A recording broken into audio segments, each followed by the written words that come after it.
The last time it was in the news, when Ottawa ordered it out of baby bottles. Some suppliers had to even pull things off the shelf and reinvent themselves to make sure that everything we were offering our clients were BPA free.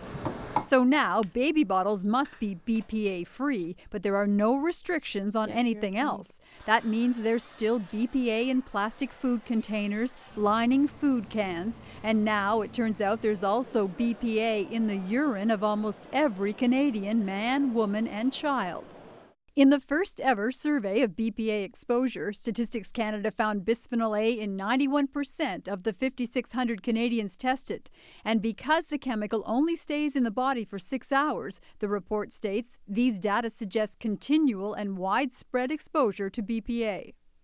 The study also found that concentrations tend to be higher in younger age groups, especially in teens between the ages of 12 and 19. There are a number of possible explanations for this difference, but really future research will probably help us answer these kinds of questions in more detail. The study didn't explore how BPA is getting into the body. Scientists say probably through food packaging. You're going to be looking in canned foods, in microwaving, in bisphenol A containing containers.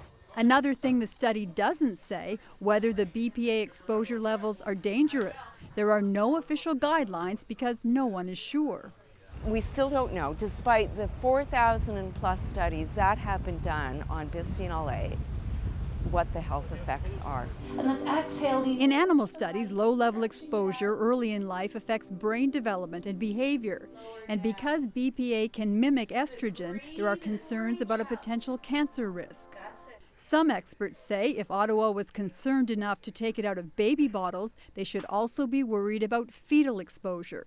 Although we may not be able to make an absolutely certain causal link, we should think about taking steps as a precaution to limit exposure to bisphenol A during pregnancy. Ottawa says current exposure through food packaging does not pose a health risk. Kelly Crow, CBC News, Toronto. So how does BPA get into the bodies of so many Canadians? To find out just how common the chemical is, the CBC's Heather Hiscox visited journalist and author Adria Vassal and asked her to show us. Let's open the fridge and see if we can find BPA in here. I wish I could lie to you and tell you that there is none in here, but I would be lying. I mean, okay, in this instance, tin cans generally have bisphenol A in the lining to protect you from the aluminum, but what's protecting you from the bisphenol A? Yeah.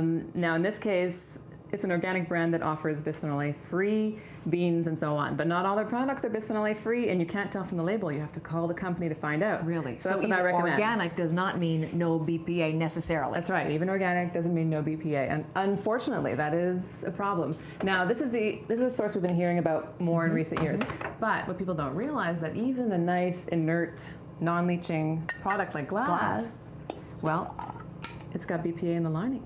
Right there in that shiny That's it right part. there. Yeah, the white shiny part. It's and great. other containers I noticed here on the side. Nice local Canadian beer. I can't guarantee you that in the lining here there won't be any bisphenol A. Yeah, even this little cap. And how worried are you about what's in a tiny cap Well, like I'm that? still going to drink this when you leave today. We've opened your fridge. Open your mouth for me. Dental treatments. That's right. Let me see. Right there, okay. Yeah, basically, you know, when I was a teenager, my dentist said, we need to fill up your teeth because they're so deep. We're going to put this white resin in it and protect you from cavities. Well, guess what? It's bisphenol A. I wouldn't bother going in there and taking it out now because you're just going to excavate it and create more of the BPA dust in your mouth. But next time I go to the dentist, definitely asking for BPA. So you can ask for BPA. You can. A receipt from a store. That's the thing. How many of these do you pick up a day? They're everywhere. And they are coated. They've got a little sheen on there. That coating is actually bisphenol A.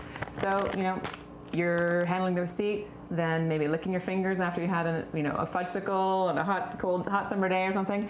Well, you're ingesting a little bisphenol A there. But that's not where it ends.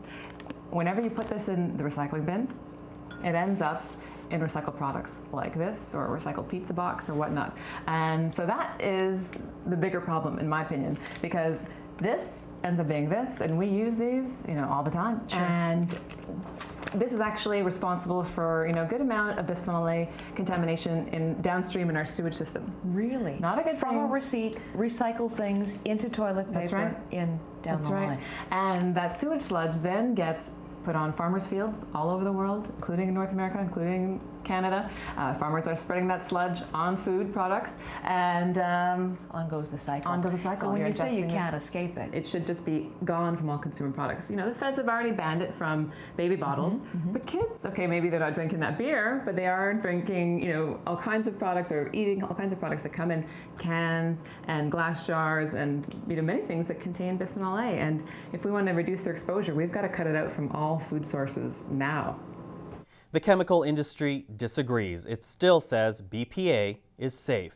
But the Canadian government has given companies until the end of the year to come up with new ways to protect the environment. And that is News in Review. Don't forget to check out our website at newsinreview.cbclearning.ca. I'm Michael Serapio. Thanks for watching.